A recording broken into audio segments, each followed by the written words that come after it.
Hindi ko na kayang maghintay na makasama ka ulit, mahal ko. Ang mga salitang yon ay tila mga patalim na paulit-ulit na sumasaksak sa puso ni Elara. Nanginginig ang kanyang mga kamay habang hawak ang mamahaling papel. Ang bawat letra ay lumalabo dahil sa namumuong luha sa kanyang mga mata. Ito dapat ang pinakamasayang araw para sa kanya, ang kanyang ika-30 kaarawan. Ang simula ng isang bagong dekada sa buhay niya, isang buhay na akala niya ay perpekto. Kanina lang, ang mundo niya ay puno ng kulay. Nakatayo siya sa harap ng malaking salamin sa kanilang walk-in closet. Suot ang isang simpleng puting bestida habang pinagmamasdan ang larawan ng kasal nila ni Marco na nakapatong sa kanyang vanity table. 5 taon na ang nakalipas, pero sariwa pa rin sa alaala niya ang nangiti sa mga labi ng kanyang asawa nang sabihin niya ang I do. Si Marco Reyes, ang gwapo, matalino, at matagumpay na CEO. Ang lalaking pinangarap niya at ang lalaking bumuo ng kanyang mundo. Napangiti siya. Perfect. Bulong niya sa sarili. Perfect ang buhay niya. Perfect ang asawa niya. Isang katok sa pinto ang pumukaw sa kanya. Pumasok ang kanilang kasambahay na si Manang Tess. May daladalang isang malaki at napakagandang kahon na nakabalot sa kulay pilak na pambalot at may malaking pulang laso. Ma'am Elara, may nagpadala po para sa inyo, sabi ni Manang Tess na may ngiti sa labi. Happy birthday po. Salamat, Manang, sagot ni Elara. Ang kanyang mga mata ay nagningning sa tuwa. Kanino raw galing? Wala pong pangalan, ma'am, pero mukhang galing kay Sir Marco. Sino pa po ba ang magpapadala ng ganito ka-espesyal? Tama si Manang. Si Marco lang. Palagi siyang may mga sorpresa. Mag-isang binuksan ni Elara ang regalo sa ibabaw ng kanilang malambot na kama. Maingat niyang tinanggal ang laso at ang pambalot. Bumungad sa kanya ang isang itim na kahon na may gintong tatak ng isang sikat na designer. Napatakip siya sa kanyang bibig sa pagkamangha. Sa loob nito ay isang eleganteng navy blue silk dress. Ang tela ay napakalambot sa kanyang mga daliri. Isinukat niya ito sa kanyang katawan at umikot sa harap ng salamin. Bagay na bagay sa kanya. Sa ilalim ng damit ay may isa pang maliit na kahon. Isang pabango. Ang paboritong brand niya pero isang amoy na hindi pa niya naaamoy kailanman. Itinapon niya ang kaunting pabango sa kanyang pulso. Ang amoy ay mapang-akit at sensual. Marco really knows me. Bulong niya sa hangin. Ang puso niya'y puno ng kilig. At sa ilalim ng lahat, may isang maliit na sobre. Kulay krema. Masaya niya itong binuksan, inaasahan ng isang maikling happy birthday message. Ngunit iba ang kanyang nabasa. Para sa nag-iisang babaeng nagpapatibok ng puso ko, napangiti si Elara. Ang sweet talaga ni Marco. Ang bawat araw na hindi kita kasama ay isang parusa. Ang bawat gabi na hindi kita kayakap ay isang walang katapusang kalungkutan. Nagsimulang kumunot ang noo ni Elara. Medyo kakaiba ang mga salita. Hindi ito ang karaniwang paraan ng pagsulat ni Marco. Suotin mo ang bestidang ito. Isuot mo ang pabangong ito. Gusto kong makita kang suot ang mga regalong ito kapag nagkita tayo mamaya. Sa ating lugar. Sa Grand Astoria, Presidential Suite. Biglang nanlamig ang buong katawan ni Elara. Ang Grand Astoria. Doon sila nag-honeymoon, pero hindi sila doon magkikita ngayong gabi. Ang plano nila ay isang simpleng hapunan sa paborito nilang restaurant. Nanginginig niyang ipinagpatuloy ang pagbabasa. Hindi ko na kayang maghintay na makasama ka ulit, mahal ko. Ang mga salitang yon, ang mga salitang tumatak sa kanyang isipan, hindi ito para sa kanya. Ang sulat na ito ay para sa ibang babae. Ang regalong ito ay para sa kabit ng asawa niya. Naramdaman niya ang unti-unting pag-init ng kanyang mga mata. Isang butil ng luha ang pumatak sa mamahaling papel. Ang buong kwarto ay tila umikot. Ang masayang araw ng kanyang kaarawan ay biglang naging isang bangungot. Tiningnan niya ang dulo ng sulat. Walang pangalan. Isang maliit na pirma lang. Isang pamilyar na kurbada ng mga letra. Isang pamilyar na galaw ng pluma na nakita na niya ng libu-libong beses sa mga dokumento, sa mga tseke, sa mga love notes nila noon. Hindi siya maaaring magkamali. Iyon ang sulat kamay ni Marco. Ang katahimikan sa loob ng malawak na silid ay nakakabingi. Sa labas, unti-unti nang lumulubog ang araw, nag-iiwan ng mga kulay kahel at lila sa kalangitan. Mga kulay na kanina lang ay simbolo ng romansa para kay Elara. Ngunit ngayon ay tila kulay ng pamamaalam. Hindi siya gumalaw. Nanatili siyang nakaupo sa gilid ng kama. Hawak ang sulat na parang isang basag na piraso ng kanyang buhay. Ang bawat salita ay isang dagok. Ang bawat letra ay isang patunay ng pagkawasak. Ang navy blue na bestida ay nakakalat pa rin sa kama, isang maganang kasinungalingan. Ang pabango ay kumakapit pa rin sa kanyang balat, isang mapanuksong alaala ng kataksilan. Ang mga luhang kanina'y walang tigil sa pag-agos ay biglang natuyo. Napalitan ito ng isang kakaibang panlalamig na gumapang mula sa kanyang puso patungo sa bawat sulok ng kanyang katawan. Hindi na ito pighati. Iba na ito. Isang bagay na mas madilim, mas matatag, galit. Tumayo siya at humarap sa salamin. Ang nakita niya ay hindi na ang masayang babae na puno ng pag-asa kanina. Ang nakita niya ay isang babaeng niloko, isang babaeng ginawang tanga sa sarili niyang kaarawan. Hinaplos niya ang kanyang pisngi. Malamig. Walang emosyon. Ang pag-iyak ay para sa mga biktima. At sa sandaling iyon, nagpasya si Elara na hinding-hindi siya magiging biktima. Dahan-dahan siyang naglakad patungo sa isang lumang aparador sa dulo ng kanilang walk-in closet. Isang aparador na naglalaman ng mga gamit niya noong dalaga pa siya. Binuksan niya ang isang kahon na puno ng mga lumang gamit at kinuha mula sa ilalim nito ang isang luma, nakatagong cellphone, ang teleponong ginamit niya bago sila ikasal ni Marco. Isinaksak niya ito sa charger. Naghintay siya.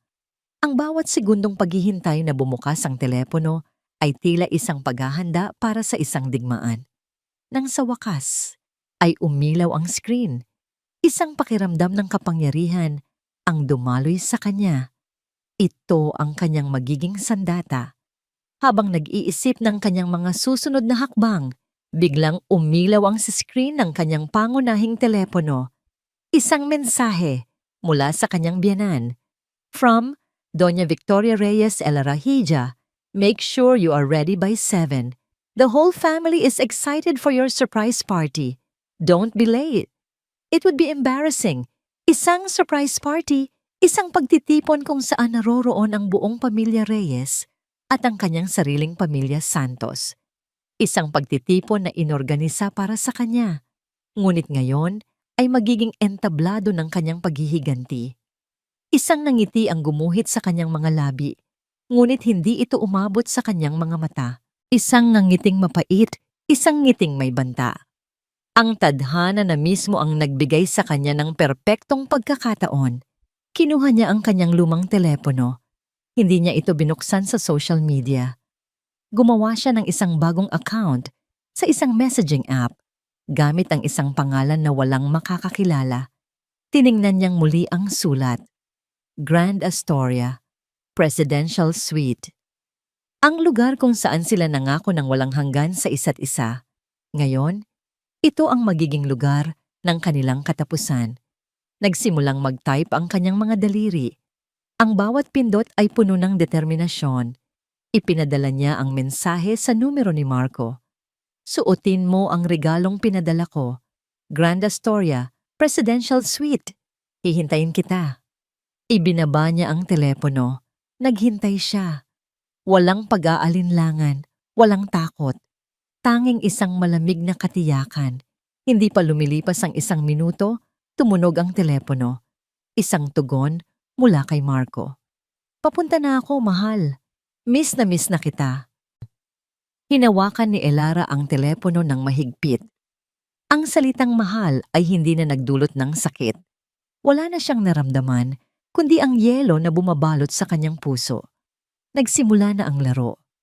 At sisiguraduhin niyang sa pagkakataong ito, siya ang mananalo. Nakatayo si Elara sa harap ng salamin, ngunit hindi niya kilala ang babaeng nakatingin pabalik. Suot niya ang navy blue na bestida. Ang mamahaling tela ay yung mayakap sa kanyang katawan, isang perpektong kasinungalingan. Naglagay siya ng make-up, isang makapal na pundasyon para itago ang pamumutla, isang madilim na eyeliner para bigyang diin ang mga matang wala ng luha, at isang matingkad na pulang kolorete sa labi, na parang dugo, na parang babala. Hindi ito para magpaganda. Ito ay isang maskara, isang baluti para sa digmaang haharapin niya. Ang bawat galaw niya ay kalkulado, walang pagmamadali, walang emosyon. Kinuha niya ang susi ng kanyang kotse, ang itim na kahon ng pabango, at ang dalawang telepono. Ang isa ay para sa komunikasyon, ang isa ay para sa pagkawasak. Habang nagmamaneho siya patungo sa The Grand Astoria, ang mga pamilyar na kalsada ng Quezon City ay tila naging estranghero. Ang mga ilaw ng syudad na dati nagbibigay sa kanya ng ligaya ay mga malabong patak na lamang ng kulay sa kanyang paningin. Ang katahimikan sa loob ng kotse ay binasag lamang ng tibok ng kanyang puso. Isang paulit-ulit na tambol ng kaba, tapang at lungkot. Pagdating niya sa marangyang lobby ng hotel, bumati sa kanya ang doorman na may magalang na ngiti. "Good evening, Ma'am Reyes." Tumango lang siya. Ang apelyidong Reyes ay parang isang mabigat na kadenang nakakabit sa kanyang pangalan. Bawat hakbang niya sa malawak na sahig na gawa sa marmol ay isang paglalakbay pabalik sa nakaraan. Ang bawat sulok ng hotel na ito ay may alaala nila ni Marco. Dito sila unang nag-dinner date. Dito siya nag-propose. At sa elevator na sinasakyan niya ngayon, dito siya ninakawan ng halik ni Marco. Matapos ang kanilang kasal, pareho silang tumatawa, puno ng mga pangarap. Ngayon, ang elevator ay tila isang bakal na kabaong na nag-aangat sa kanya patungo sa libingan ng mga pangarap na yon. Bumukas ang pinto sa pinakamataas na palapag, isang mahabang pasilyo na may malambot na karpet ang nasa harap niya. At sa dulo, ang pinto ng presidential suite. Ang kanilang suite. Ginamit niya ang keycard na palihim niyang itinago bilang souvenir. Isang click. Bumukas ang pinto. Ang amoy ng silid. Ang engrandeng tanawin ng syudad mula sa malaking bintana. Ang lahat ay pareho. Pumasok siya at isinara ang pinto. Ang katahimikan ay mas matindi ngayon. Biglang bumalik sa kanya ang isang matingkad na alaala. Si Marco, binuhat siya na parang bagong kasal, tumatawid sa mismong pintuan na ito. Ang tawa niya, ang halik niya, ang bulong niya sa kanyang tainga. "Dito magsisimula ang ating habang buhay, mahal ko." Napapikit si Elara, kinuyom niya ang kanyang mga palad. Ang sakit ay naroon pa rin, isang matalim na kirot sa kanyang dibdib. Ngunit hindi niya ito hinayaang magtagal. Kailangan niya ang galit.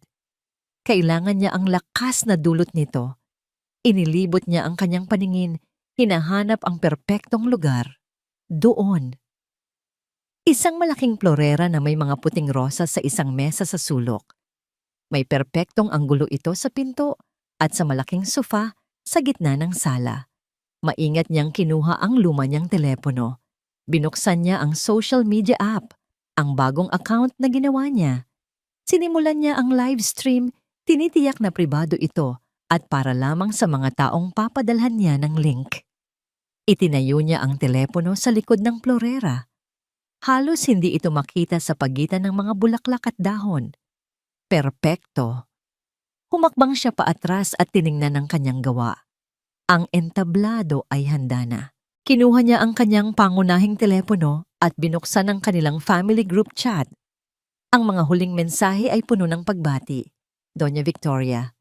Can't wait to see you, Hija. Happy birthday, Isabel Cruz.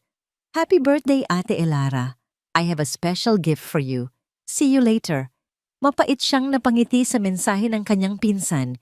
Isang espesyal na regalo. Tumingin siya sa bintana, sa libu-libong ilaw na kumikinang sa kadiliman. Eto na, ang punto kung saan wala ng atrasan. Nag-type siya ng isang maikling mensahe. Isang sorpresa para sa lahat. Idinikit niya ang link ng live stream sa ilalim nito at pinindot ang send. Pagkatapos, naupo siya sa sofa, humarap sa pinto at naghintay. Ang bawat segundo ay tila isang oras.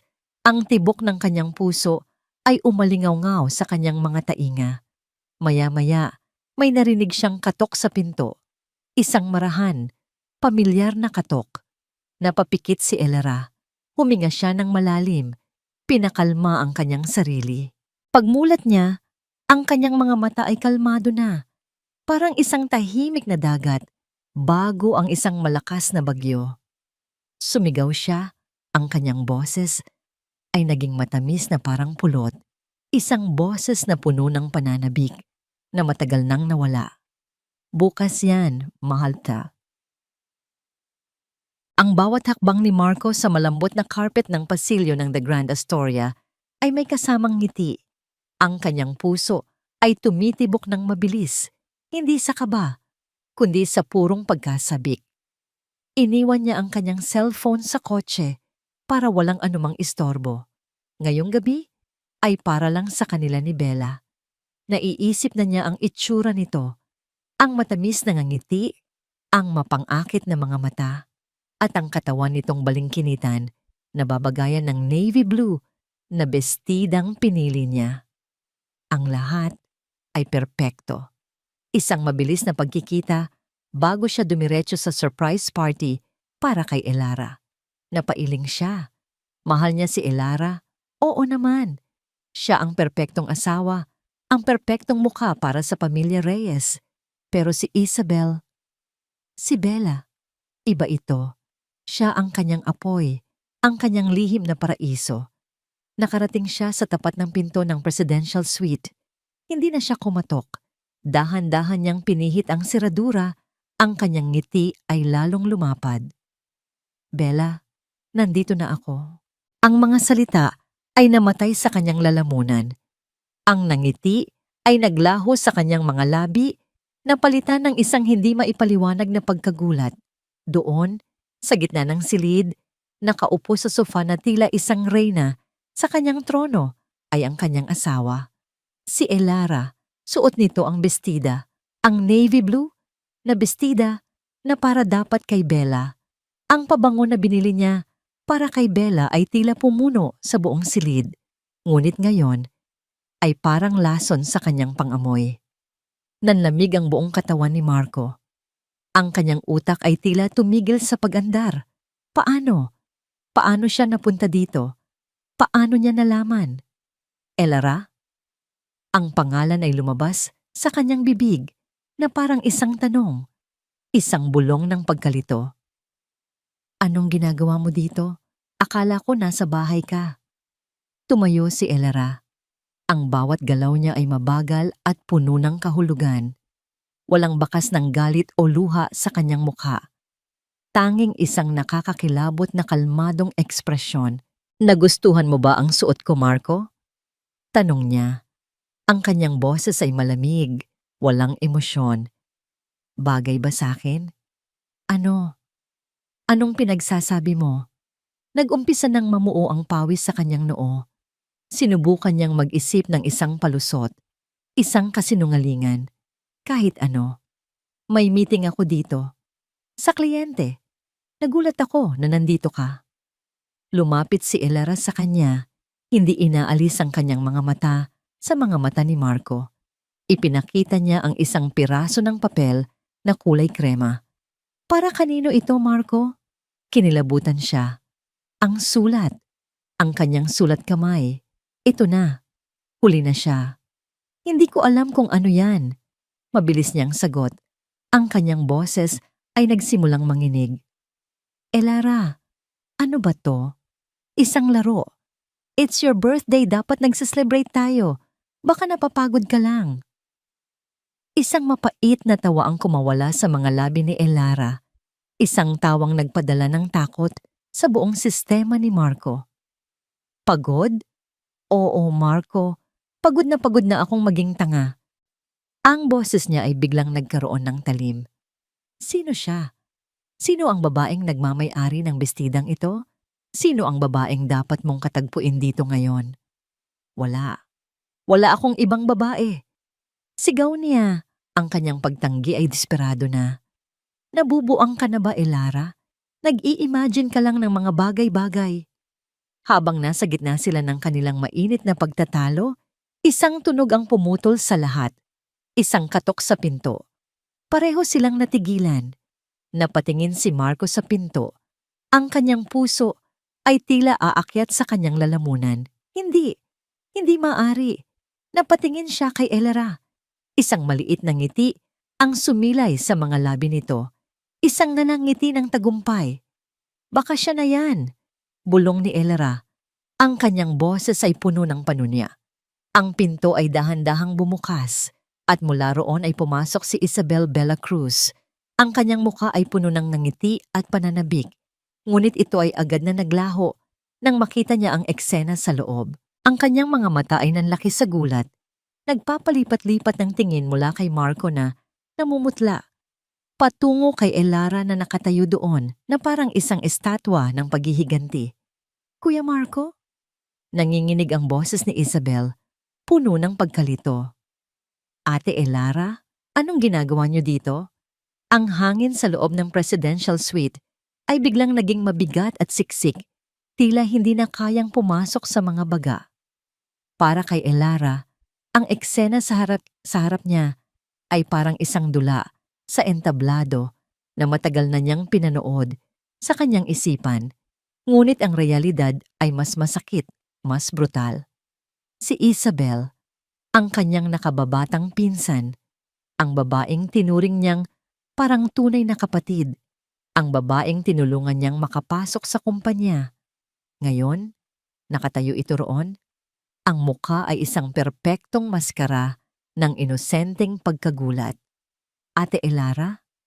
Ulit ni Isabel, ang kanyang boses ay nanginginig na parang isang batang nahuli sa kasalanan. Lumapit ito sa kanya, akmang hahawakan ng kanyang braso. Anong nangyayari? Bakit kayo nandito ni Kuya Marco? Hinawi ni Elara ang kamay nito bago pa man dumapos sa kanyang balat.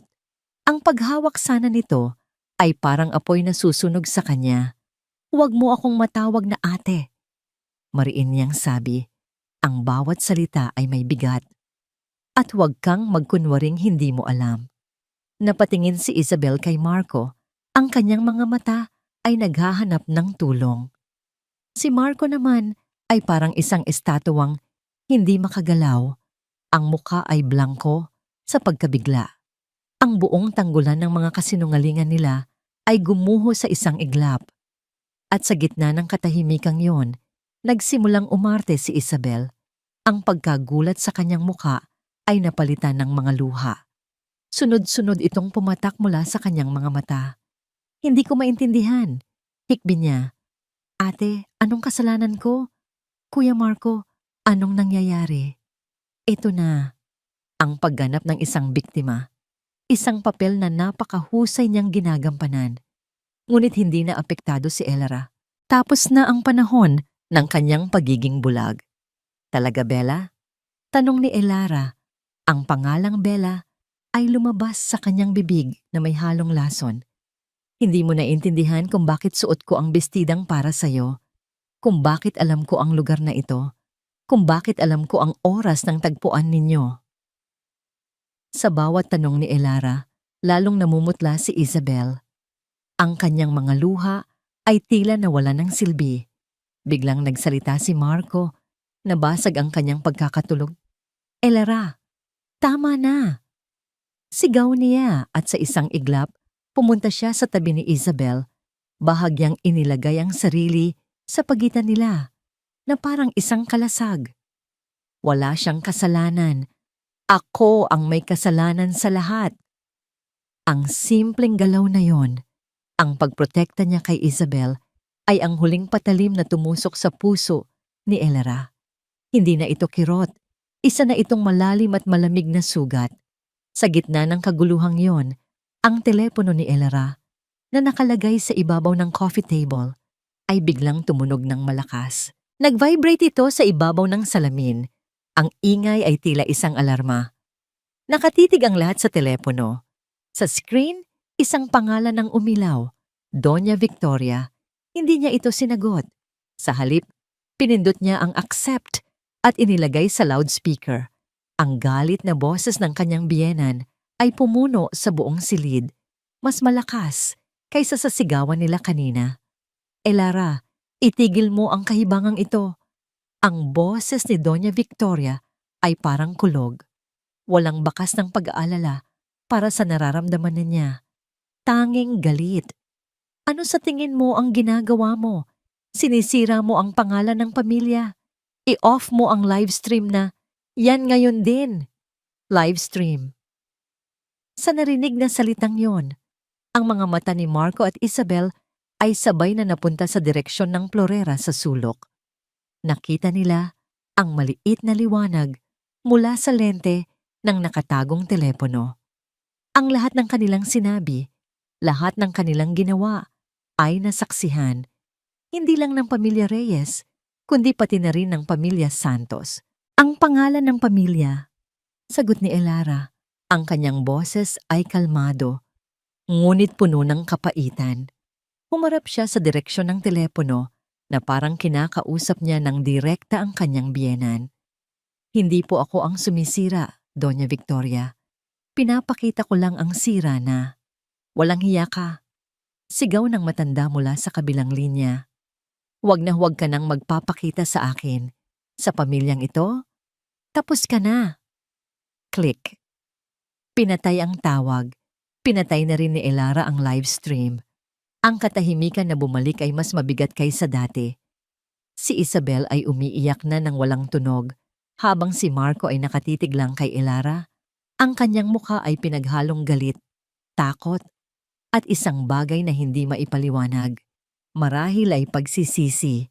Tiningnan sila ni Elara, ang kanyang asawa, at ang kanyang pinsan, ang dalawang taong pinagkatiwalaan niya ng buo. Ngayon, bulong ni Elara, ang kanyang mga mata ay nagliliyab sa isang malamig na apoy. Ngayon pa lang tayo nagsisimula. Ang biyahe pula. Ang biyahe pabalik sa bahay nila ni Marco ay isang malabong alaala. Hindi na naalala ni Elara kung paano siya nakarating doon. Ang tanging alam niya ay nakatayo na siya sa harap ng malaking pinto ng mansyon, ang lugar na tinawag niyang tahanan sa loob ng 5 taon. Ngunit ngayon ay parang isang malamig at dayuhang istruktura. Pagpasok niya, sinalubong siya ng isang nakakabinging katahimikan. Ang mga kasambahay na kanina lang ay masayang bumabati sa kanya ay ngayon ay yumuyuko, umiiwas sa kanyang paningin. Nakita niya si Manang Tess sa may kusina, ngunit mabilis itong tumalikod, nagkunwaring may ginagawa. Alam na nila, ang tsismis ay mas mabilis pa sa apoy. Ang kahihiyan ay nakakapit na sa bawat sulok ng bahay. Hindi siya nagsalita. Dumiretso siya sa kanilang master's bedroom. Ang amoy ni Marco ay naroon pa rin. Sa mga unan, sa hangin.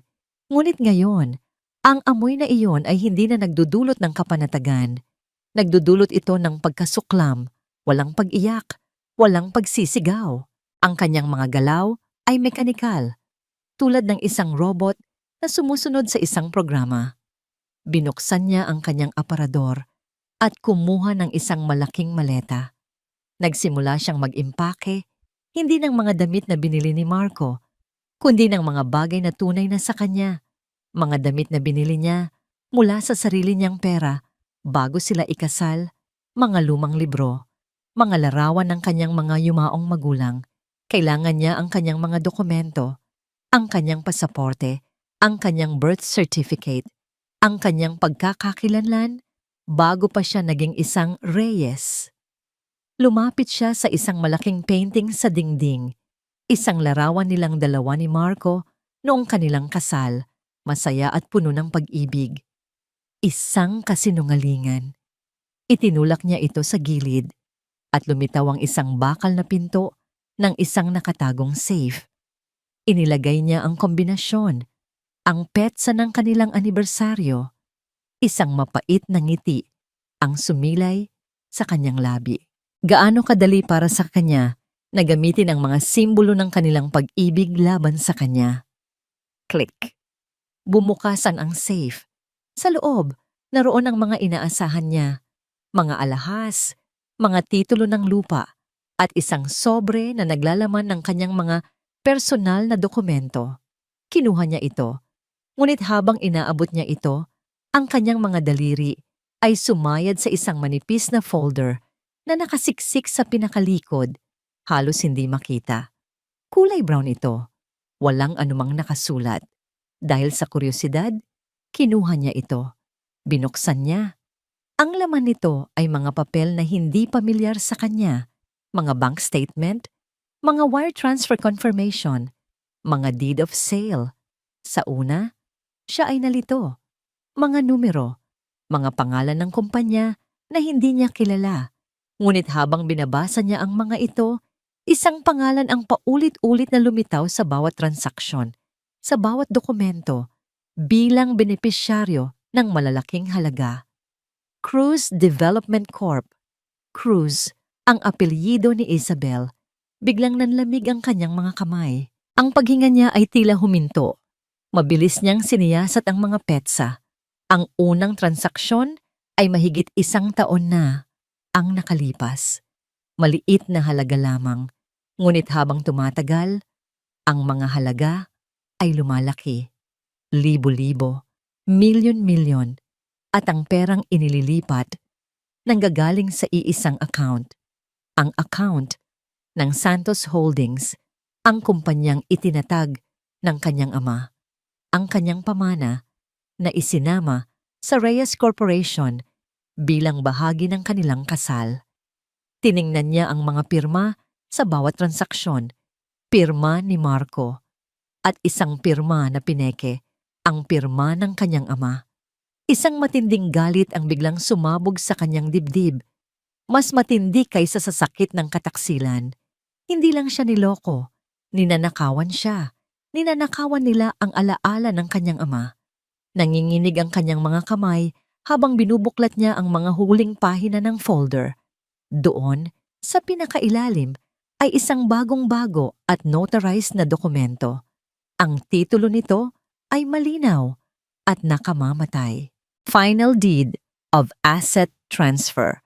Nakasulat dito na ang lahat ng natitirang shares at assets ng Santos Holdings ay tuluyan ng ililipat sa Cruz Development Corp. At sa ibaba, ang petsa kung kailan ito magkakabisa. August 29, 2025. Bukas. Bukas na bukas.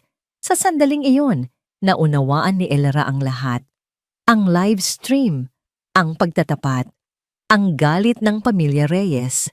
Ang lahat ng ito ay isang palabas lamang. Ang tunay na plano ay mas malalim, mas masama. Plano nilang kunin ang lahat mula sa kanya at sa oras na wala na siyang halaga, itatapon na lang siya na parang basura. Ang kaarawan niya ay hindi lang araw ng pagtataksil. Ito ang bisperas ng kanyang pagbagsak. Ang bigat ng folder sa mga kamay ni Elara ay higit pa sa bigat ng papel. Ito ang bigat ng isang planadong pagkawasak. Ang bawat pahina ay isang hakbang sa kanilang masalimuot na plano na iwan siyang wala-wala. Kailangan niyang mag-isip. Hindi ito simpleng away mag-asawa. Ito ay isang giyerang pinagplanuhan at kung haharapin niya sila ng direkta, kung isusumbat niya ang mga dokumentong ito, itatanggi lang nila ang lahat. Sisirain nila ang ebidensya. Gagamitin nila ang kanilang kapangyarihan para patahimikin siya. Hindi. Hindi siya pwedeng magpadalos-dalos. Ang laban na ito ay hindi mapapanalunan ng sigawan at luha. Mapapanalunan ito sa talino at tamang diskarte. Kailangan niya ng kakampi. Isang taong nasa labas ng impluwensya ng mga reyes. Isang taong mapagkakatiwalaan niya hindi lang ng kanyang kwento, kundi ng kanyang buhay. At isang pangalan lang ang pumasok sa kanyang isip. Mabilis niyang kinuha ang isang lumang address book mula sa kanyang drawer. Hinanap niya ang isang pangalan na matagal nang hindi niya nakikita. Attorney Renato Flores, ang pinagkakatiwalaang abogado at matalik na kaibigan ng kanyang ama. Ang taong tumulong sa kanya sa mga legal na usapin noong pumanaw ang kanyang mga magulang. Nanginginig ang kanyang mga kamay habang dinadial niya ang numero sa kanyang lumang telepono. Pagkatapos ng ilang ring, isang malalim at formal na boses ang sumagot. Attorney Flores speaking. Attorney, bulong ni Elara. Si Elara po ito, anak ni Ricardo Santos. Isang sandaling katahimikan. Elara, hiha, sabi ng abogado. Ang boses niya ay biglang lumambot. Napatawag ka. Kamusta ka na? May problema ba? Mayroon po, attorney. Sabi niya, pinipigilan ang panginginig ng kanyang boses. Kailangan ko po ng tulong ninyo. Isang bagay na napaka-importante at kumpidensyal. Nagkita sila sa isang maliit na coffee shop sa isang sulok ng Maynila. Malayo sa mga lugar na madalas puntahan ng mga elitista. Naupo si Elara sa pinakadulong bahagi ng kafe, likod sa dingding, kung saan kitang-kita niya ang lahat ng pumapasok.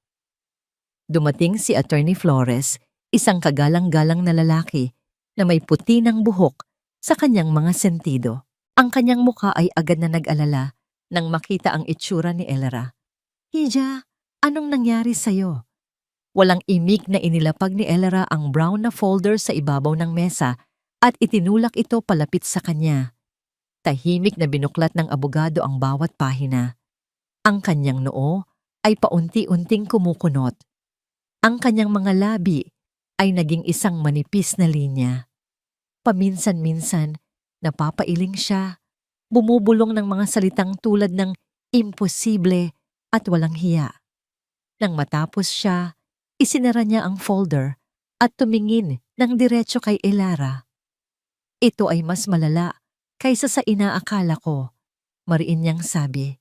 Ito ay large-scale estafa at falsification of documents. Matindi ang kulong dito, Elara. Alam ko po, sagot ni Elara. Pero ang kalaban natin ay ang pamilya Reyes, babala ng abogado. Makapangyarihan sila. Malalim ang kanilang mga koneksyon. Kailangan nating maging maingat. Isang maling galaw lang at tayo ang babaliktarin nila. Mayroon na lang tayong isang araw, attorney. Sabi ni Elara, ang kanyang boses ay puno ng pagkaapurahan. Bukas, pipirmahan na ang huling kontrata. Tumango si Attorney Flores. Ang kanyang mga mata ay nag-aalab sa determinasyon. Kung ganon, kailangan nating kumilos ngayon. Iwanan mo sa akin ang mga ito. Pag-aaralan ko. At Elara, umuwi ka. Kumilos ka na parang walang nangyari. Huwag kang magpahalata na may alam ka. Ang kaligtasan mo ang pinakamahalaga. Ang pag-uwi sa mansyon ay ang pinakamahirap na parte. Ang bawat sulok ay isang paalala ng kasinungalingan. Nakasalubong niya si Marco sa hagdanan. Hindi ito nagsalita. Tiningnan lang siya nito ng isang malamig at blangkong tingin bago nagpatuloy sa pag-akyat. Ang pagpapanggap ay tapos na. Ang giyera ay tahimik na nagsimula. Nang gabing iyon, hindi natulog si Elara sa kanilang kwarto. Dala ang isang unan at kumot, nahiga siya sa isang maliit na guest room. Ang pinto ay nakalock. Yakap-yakap niya ang kanyang cellphone. Hinihintay ang tawag ng abogado. Kinagabihan, tumunog ang telepono. Elara, sabi ni Attorney Flores sa kabilang linya, ang kanyang boses ay apurado. Mayroon akong nahanap, isang testigo, ang dating chief accountant ng Santos Holdings bago ito isinama sa Reyes Corp. Tinanggal siya ni Marco nang walang dahilan 2 taon na ang nakalipas. May hinala na siya noon pa, pero kailangan nating mag-ingat. Isang sinag ng pag-asa ang sumilay sa puso ni Elara. Nasaan po siya? Kakausapin ko siya. Biglang napatigil si Elara. Habang nakikipag-usap sa telepono, napatingin siya sa bintana ng guest room na nakaharap sa kalye. Sa labas ng kanilang gate, sa ilalim ng isang poste ng ilaw, may isang itim na sasakyan na nakaparada. Walang plaka. Madilim ang mga salamin. Hindi ito pamilyar. At sa loob, tila may anino ng isang taong nakatingin sa direksyon ng bahay. Naramdaman niya ang panlalamig ng kanyang batok. At boom, Tinig ka sa babing sige. bulong niya sa telepono. Sa tingin ko may nagmamasid sa akin. Nakatayo si Marco sa harap ng malaking bintana ng opisina ng kanyang ina. Hawak ang isang baso ng mamahaling alak, ngunit hindi niya maramdaman ang lasa nito. Ang kanyang mga kamay ay bahagyang nanginginig. Sa labas, ang mga ilaw ng syudad ay kumikinang. Isang testamento sa kapangyarihan at yaman ng pamilya Reyes. Isang kapangyarihan na ngayon ay ginagamit niya para wasakin ang sarili niyang asawa. Sa kanyang likuran, nakaupo si Doña Victoria Reyes sa kanyang malaking mesa na gawa sa mahogany. Ang kanyang muka ay kasing tigas ng bato. Walang bakas ng emosyon, tanging isang malamig at kalkuladong galit. Ano pang hinihintay mo, Marco? Ang mariing tanong ng matanda. Binasag ang katahimikan. Bawat oras na lumilipas ay isang pagkakataon para sa babaeng iyan na gumawa ng isa pang iskandalo. Ang board ay nagwawala. Ang mga pinsan mo ay walang tigil sa katatawag. Ang pangalan ng pamilya natin ay nasa putik dahil sa kanya. Ma'am, hindi ba masyadong mabilis? Mahinang sagot ni Marco. Hindi makatingin ng diretso sa ina. Kakausapin ko siya. Aayusin ko to. Isang malakas na tawa ang kumawala kay Doña Victoria. Isang tawang walang saya. Aayusin? Marco, anak, tapos na ang panahon ng pag-aayos. Sinimulan niya ang giyera. Tatapusin natin ito. Bago pa niya tayo sirain ng tuluyan. Tumayo ang matanda at lumapit sa kanya. Hinawakan nito ang kanyang balikat. Ang mga daliri nito ay mariing bumaon. Tandaan mo kung sino ka. Isa kang Reyes at gagawin ng isang Reyes ang lahat para protektahan ang kanyang pangalan, ang kanyang pamana. Ang mga salitang yon ay tumagos kay Marco. Ang pamana, ang kapangyarihan. Ito ang mga bagay na ipinangako sa kanya mula pagkabata. At si Elara, sa isang gabi, ay nagbanta na sirain ang lahat ng yon. Ang kaunting konsensya na nararamdaman niya ay dahan-dahang natabunan ng takot. Takot na mawala ang lahat. Takot sa galit ng kanyang ina. Tumango siya, isang mabagal at mabigat na pagtango. Gagawin ko na po. Ang mga sumunod na pangyayari ay mabilis at walang awa. Kinabukasan, habang si Elara ay naghahanda na umalis para kausapin sana si Attorney Flores, dalawang lalaking naka-Amerikana ang dumating sa mansyon. Hindi sila nagsalita. Iniabot lang nila sa kanya ang isang makapal na sobre. Nanginginig ang mga kamay ni Elara habang binubuksan ito. Sa loob, naroon ang mga dokumentong magpapabagsak sa kanyang mundo. Isang petisyon para sa annulment, puno ng mga kasinungalingang paratang laban sa kanya. Isang temporary restraining order na nagbabawal sa kanyang lumapit kay Marco o sa anumang ari-arian ng mga Reyes. At ang pinakamasakit sa lahat, mga bank notice na nagsasabing ang lahat ng kanilang joint accounts ay na-freeze. Ang kanyang mga credit card na nakapangalan sa kanya bilang asawa ni Marco ay kinansela. Sa isang iglap, wala na siyang pera. Wala na siyang access sa kahit anong yaman na akala niya ay bahagi ng kanyang buhay. Ma'am Elara, sabi ng isa sa mga security guard ng pamilya, isang lalaking dati magalang na bumabati sa kanya tuwing umaga. Ang kanyang boses ngayon ay formal at walang emosyon.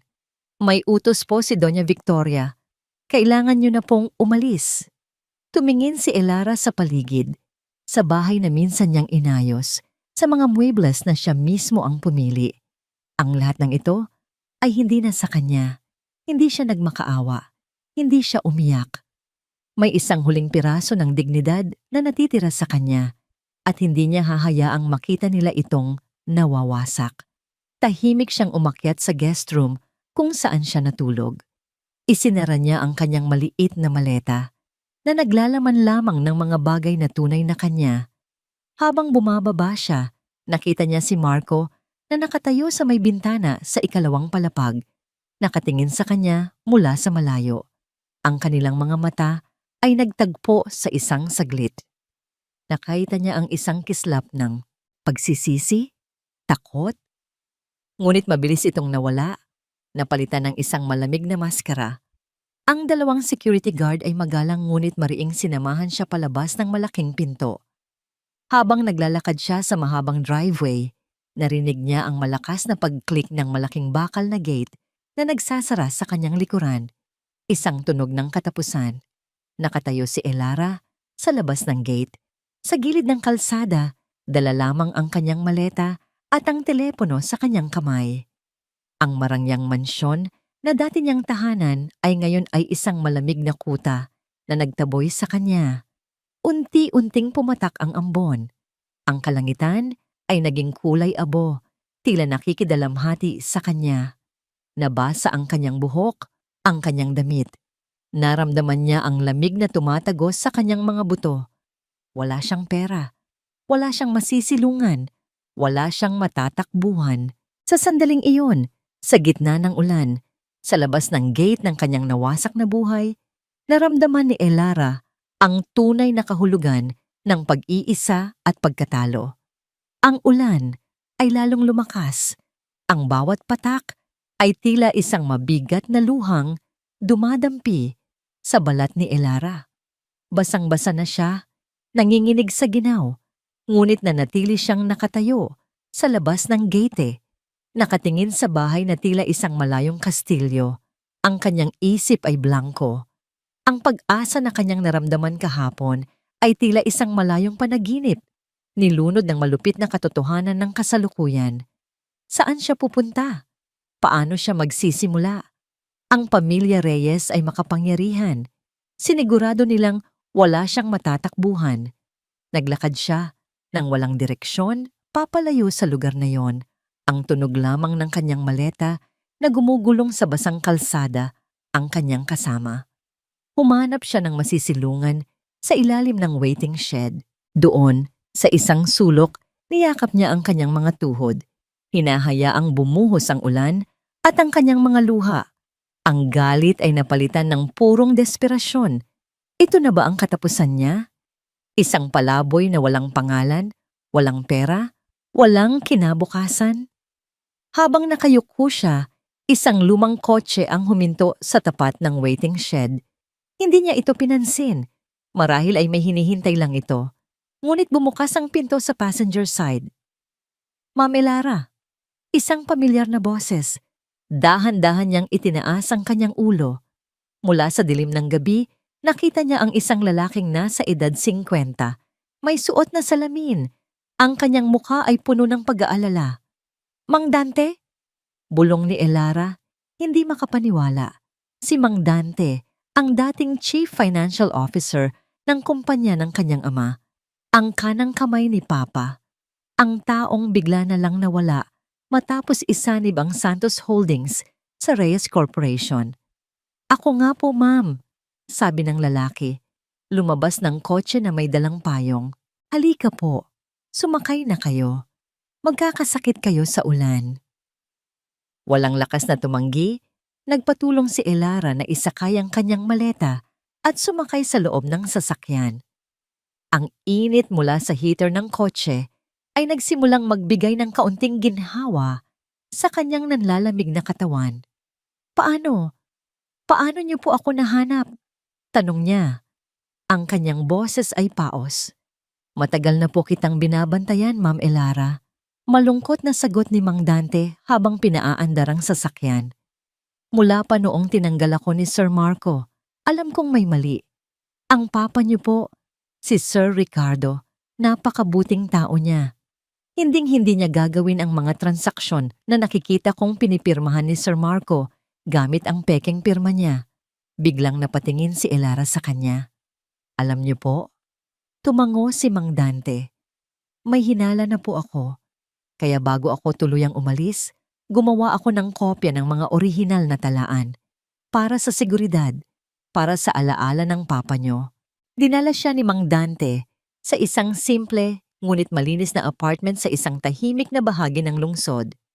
Pagpasok nila, pinaupo siya nito sa isang lumang sofa at binigyan ng mainit na tsa. Ma'am, alam kong wala na kayong tiwala sa kahit sino, sabi ni Mang Dante, umupo sa tapat niya. Pero kailangan niyo pong maniwala sa akin. Mula sa isang itim na briefcase, naglabas siya ng isang makapal at lumang ledger, isang libro ng mga talaan na sulat kamay. Ito po ang orihinal. Bago pa nila binago ang lahat sa digital. Narito ang lahat ng ebidensya, Elara. Ang tunay na testamento ng iyong ama, ang tunay na kalagayan ng kumpanya bago nila ito sinimulang nakawan. Dahan-dahang binuklat ni Elara ang bawat pahina. Ang pamilyar na sulat kamay ng kanyang ama, ang mga orihinal na numero, ang mga talaan ng tunay na yaman ng Santos Holdings, ang lahat ng patunay na kailangan niya ay nasa kanyang mga kamay. Naramdaman niya ang pag-agos ng panibagong lakas, isang apoy na muling nagliyab mula sa abo ng kanyang desperasyon. Yinakap niya ang ledger. Ito na ang kanyang sandata. Ito na ang kanyang pag-asa. Habang pinag-aaralan nila ang mga dokumento, biglang nag-vibrate ang telepono ni Elara. Isang email mula sa opisina ng CEO ng Reyes Corporation. Pumami. Subject: Urgent Board of Directors Meeting Notification. Binuksan niya ito. Ang mensahe ay maikli at malinaw. Isang emergency board meeting ang ipinatawag ni Doña Victoria Reyes para bukas ng umaga. Ang agenda: finalizing the full integration of Santos Holdings and restructuring of company leadership. Isang formal na paraan para sabihing ang pag-aalis ng pangalan ng mga Santos sa kumpanya magpakailanman. Tiningnan ni Elara ang ledger sa kanyang kandungan. Tumingin siya kay Mang Dante na tumango sa kanya na may determinasyon sa mga mata. Isang malamig na ngiti ang sumilay sa mga labi ni Elara. Ang takot at desperasyon ay napalitan na ng isang matatag na kapasyahan. Oras na, bulong niya. Oras na para sa huling pagtatanghal. Ang conference room ng Reyes Corporation ay matatagpuan sa pinakamataas na palapag ng kanilang tore sa gitna ng Ortigas. Ang mga pader na gawa sa salamin ay nagbibigay ng malawak na tanawin ng syudad, isang simbolo ng kapangyarihan at dominasyon na matagal nang ipinagmamalaki ng pamilya Reyes. Sa loob, ang tensyon ay halos mahahawakan. Sa dulo ng mahabang mesa, nakaupo si Doña Victoria Reyes. Ang kanyang muka ay isang maskara ng bakal. Sa kanyang kanan ay si Marco. Ang kanyang mga mata ay nakatutok sa mga papel sa harap niya, umiiwas sa tingin ng lahat. Sa kanyang kaliwa, si Isabel, na sinusubukang magmukhang propesyonal, ngunit ang panginginig ng kanyang mga kamay ay hindi maitatago. Ang iba pang miyembro ng board, mga tiyuhin at pinsan ng mga Reyes, ay tahimik na naghihintay. Kung ang lahat ay narito na, simula ni Doña Victoria, ang kanyang boses ay matigas at walang kinikilingan. Umpisahan na natin. Ang agenda para sa araw na ito ay ang pinal na pagsasama ng Santos Holdings sa ating korporasyon. Isang bagong simula. Hindi pa kumpleto ang lahat. Isang boses ang bumasag sa katahimikan. Isang boses na pamilyar sa lahat. Ang malaking pinto ng conference room ay dahan-dahang bumukas. Mula roon, pumasok si Elara. Hindi na siya ang asawang umiiyak o ang babaeng pinalayas sa ulan. Ang babaeng nakatayo ngayon ay iba. Suot niya ang isang simpleng itim na business suit, ang kanyang buhok ay maayos na nakatali, at ang kanyang mga mata ay nagliliyab sa isang determinasyon na hindi pa nila nakikita dati. Sa likod niya ay si Attorney Renato Flores, Dala ang isang makapal na briefcase at si Mang Dante na may hawak na isang lumang ledger, isang kolektibong paghinga ng pagkagulat ang narinig sa buong silid. "Anong ginagawa mo dito?" Sigaw ni Doña Victoria. Ang kanyang pagkakalma ay biglang naglaho. "Wala kang karapatang tumapak sa lugar na ito. Security." "Mayroon po siyang karapatan," mahinahong sabi ni Attorney Flores, humakbang pasulong at naglapag ng isang dokumento sa mesa. Bilang nag-iisang tagapagmana ng yumaong si Ricardo Santos, si Miss Elara Santos ay may karapatang dumalo sa anumang pulong na tumatalakay sa mga ari-arian ng Santos Holdings. Namutla si Doña Victoria. Si Marco ay napatayo. Ang kanyang upuan ay lumikha ng malakas na ingay. "Hindi maaari ito." "Maupo ka, Marco," malamig na sabi ni Elara. Ang kanyang boses ay may awtoridad na gumulat sa lahat. Naglakad siya papunta sa kabilang dulo ng mesa at tumayo roon. Hinaharap silang lahat. "Nandito ako hindi bilang asawa ni Marco Reyes." Simula ni siya. Ang kanyang tingin ay isa-isang tumama sa bawat miyembro ng board. "Nandito ako bilang anak ng nagtatag ng Santos Holdings at nandito ako para bawiin ang ninakaw ninyo." Isang slideshow ang lumabas sa malaking screen sa likod ni Elara. Ang unang slide, isang kopya ng isang wire transfer patungo sa Cruz Development Corp. Sa loob ng mahigit isang taon, patuloy ni Elara, ang kanyang boses ay matatag. "Si Marco Reyes, kasama ang aking pinsan na si Isabel Cruz, ay sistematikong inilipat ang milyon-milyong piso mula sa kumpanya ng aking ama patungo sa isang shell company na pagmamay-ari ni Miss Cruz."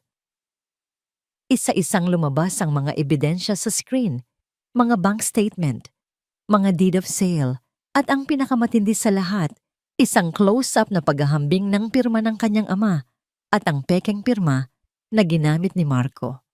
Ang pagkakaiba ay malinaw. "Ito ay pagnanakaw," sabi ni Elara. "Kasinungalingan," sigaw ni Isabel na patayo. "Wala kang patunay." "Mayroon," sagot ni Elara at tumingin kay Mang Dante. Humakbang si Mang Dante pasulong at buong paggalang na inilapag ang lumang ledger sa gitna ng mesa. "Narito po ang orihinal na talaan ng Santos Holdings bago ito isinama sa inyo. Bawat piso ay nakatala. Ihambing niyo po sa mga pekeng record na ipinapakita sa inyo ni Mr. Reyes." Ang mga miyembro ng board ay nagsimulang magbulungan. Ang ilan ay kinuha ang ledger at sinimulang suriin ito. Ang kanilang mga muka ay nagpapakita ng pagkabigla at galit. Ito ay isang desperadong hakbang ng isang babaeng hindi matanggap ang katotohanan. Galit na sabi ni Marco. "Gawa-gawa niya lang ang lahat ng yan." Habang nagsasalita si Marco, ang pinto ng conference room ay muling bumukas. Ngunit sa pagkakataong ito, hindi ito si Elara. Pumasok ang ilang mga unipormadong pulis kasama ang mga ahente mula sa National Bureau of Investigation. Ang lahat ay natigilan. Ang buong silid ay napuno ng isang nakakabinging katahimikan. Natapos na ang presentasyon ni Elara. Ang huling slide ay naiwan sa screen. Isang larawan ng kanyang ama na nakangiti. Isang mataas na opisyal ng pulisya ang lumapit sa gitna. "Marco Reyes, Isabel Cruz," sabi ng opisyal. Ang kanyang boses ay malakas at malinaw. "Inaaresto kayo sa salang estafa at falsification of public documents." Ang mga pulis ay lumapit at pinusasan ang dalawa. Si Isabel ay napahagulgol habang si Marco ay nakatitig lang kay Elara. Ang kanyang mukha ay isang halo ng hindi paniniwala, galit at pagkatalo. Si Doña Victoria ay napasandal sa kanyang upuan. Ang kulay ay nawala sa kanyang mukha. Ang kanyang imperyo, ang kanyang pangalan, ang kanyang pamana, lahat ay gumuho sa harap ng kanyang mga mata sa kamay ng babaeng minsan niyang minaliit. 6 na buwan ang lumipas. Ang hanging humahampas sa mukha ni Elara ay may dalang amoy ng kalayaan. Nakatayo siya sa loob ng isang pamilyar na opisina. Ngunit meron ng kakaibang pakiramdam. Ito ang dating opisina ng kanyang ama. Ang malaking mesa na gawa sa nara ay naroon pa rin, ngunit ang upuan sa likod nito ay bago na. Ang mga larawan sa dingding ay hindi na nagpapakita ng mga tagumpay ng Reyes Corporation. Sa halip naroon ang mga larawan ng kanyang mga magulang, mga larawan ng mga unang araw ng Santos Holdings at isang malaking bagong plaka sa likod ng mesa. Santos Legacy Corporation, Elara S. Reyes, President and CEO. Hindi na niya tinanggal ang Reyes sa kanyang pangalan, hindi dahil sa pagmamahal, kundi bilang isang paalala. Isang paalala ng sakit, ng kataksilan, at ng lakas na natagpuan niya sa gitna ng pagkawasak. Ang legal na laban ay naging mahaba at magulo. Ngunit sa huli, ang katotohanan ang nanaig. Ang ledger ni Mang Dante at ang iba pang ebidensya ay hindi matatawaran. Si Marco at Isabel ay napatunayang nagkasala. Ang kanilang sentensya ay mabigat. Isang kabayaran sa kanilang kasakiman. Ang Reyes Corporation, dahil sa iskandalo, ay bumagsak. Ang pangalan na minsan ay kinatatakutan at iginagalang, ay ngayon ay simbolo ng kahihiyan. Si Doña Victoria ay hindi nakulong, ngunit ang kanyang parusa ay marahil mas mabigat pa. Nabuhay siyang mag-isa sa kanilang malaking mansyon, iniwan ng mga kaibigan, tinalikuran ng lipunan. Ang kanyang pinakamahalagang yaman, ang kanyang pangalan, ay naging isang sumpa. Tumingin si Elara sa labas ng bintana, sa syudad na minsan ay tila isang kulungan para sa kanya. Ngayon, ito ay isang malawak na tanawin ng mga posibilidad. Dinalaw niya ang puntod ng kanyang mga magulang kaninang umaga. Nag-alay siya ng isang pompon ng puting rosas, ang paborito ng kanyang ina. Umupo siya sa damuhan, hinahaplos ang malamig na marmol kung saan nakaukit ang pangalan ng kanyang ama. Nagtagumpay po ako, Papa, bulong niya sa hangin. Naibalik ko po ang para sa atin. Sana proud po kayo sa akin. Hindi siya naghahanap ng bagong pag-ibig, hindi pa ngayon. Ang kanyang puso ay naghihilom pa. Natutunan niya na ang pag-ibig sa sarili ay mas mahalaga kaysa sa pag-ibig na nagmumula sa iba. Ang kanyang kaligayahan ay hindi na nakasalalay sa pagkakaroon ng isang lalaki sa kanyang tabi. Kinuha niya ang kanyang bag, handa nang umuwi sa isang maliit, ngunit komportableng condominium unit na binili niya para sa sarili. Isang lugar na siya lang ang nagmamay-ari. Isang lugar na tunay niyang tahanan. Bago siya umalis, huminto siya sa harap ng isang malaking salamin sa labi ng gusali. Tinitigan niya ang kanyang refleksyon. Ang babaeng nakatingin pabalik ay hindi na ang babaeng naghahanda para sa kanyang kaarawan 6 na buwan na ang nakalipas. Ang kanyang mga mata ay hindi na puno ng bulag na pag-ibig, kundi puno ng karunungan. Ang kanyang ngiti ay hindi na pilit, kundi tunay at payapa. May mga peklat sa kanyang puso. Oo, ngunit ang mga peklat na yon ang nagpatatag sa kanya. Ang mga ito ang nagpapaalala sa kanya na kaya niyang malagpasan ang kahit anong bagyo. Para sa kanya, ang regalo noong kanyang kaarawan, ang bestida, ang pabango, ang sulat, ay hindi na simbolo ng kataksilan. Ito ang naging susi. Ang susi na nagpalaya sa kanya mula sa isang ginintuang hawla. Ang susi na nagbukas ng pinto patungo sa kanyang tunay na sarili. Ngumiti si Elara sa kanyang refleksyon, isang ngiting nagmumula sa kaibuturan ng kanyang kaluluwa. Isang ngiti ng isang babaeng buo, malaya at handa ng simulan ang susunod na kabanata ng kanyang buhay. Ang bagong simula. At dito nagtatapos ang kwento ng pagbangon at paghihiganti ni Elara Santos Reyes mula sa kaibuturan ng aking puso. Maraming salamat sa bawat isa sa inyo na sinamahan si Elara sa kanyang masalimuot at madamdaming paglalakbay. Habang isinusulat ko ang kwentong ito, hindi ko maiwasang maramdaman ang bawat pighati, bawat galit, at bawat munting tagumpay ng ating bida. Nais kong lumikha ng isang kwentong hindi lang basta tungkol sa pag-ibig at kataksilan, kundi tungkol din sa di matatawarang lakas na matatagpuan sa loob ng isang pusong nasugatan. Ang kwento ni Elara ay isang paalala na ang ating tunay na halaga ay hindi nasusukat sa pagmamahal o katapatan ng iba. Ito ay nasusukat sa kung paano tayo bumabangon matapos madapa, kung paano natin hinahanap ang ating sariling liwanag sa gitna ng kadiliman. Naway magsilbi itong inspirasyon na kahit sa pinakamadilim na sandali, laging may pag-asa, laging may pagkakataong magsimulang muli. Ikinagagalak kong mabasa ang inyong mga salubin. Anong aral ang inyong napulot mula sa kwento ni Elara? Aling bahagi ang pinakatumatak sa inyong puso? Hihintayin ko ang inyong mga komento. Hanggang sa ating susunod na kwento, nagmamahal, Pusong Pinoy Tales.